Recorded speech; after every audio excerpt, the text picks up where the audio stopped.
So do you want to screen share on Facebook Messenger with anyone or a group using your iPhone or Android mobile?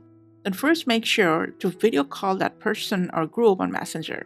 Now once they take your call, you will see this screen share icon with two boxes. Just tap on it and then tap on Start Sharing and then hit Start Broadcasting. If it's on Android, so after tapping on the screen sharing button, tap on Start Sharing, and now you gotta select if you wanna share a specific app or the entire screen. And then just hit Share Screen.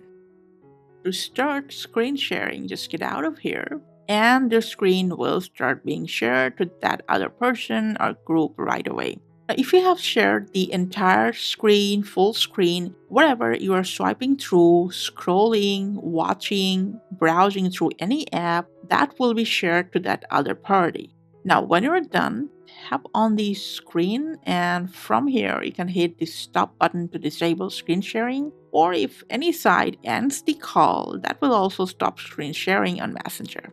And that's all for today. Thank you for being with us.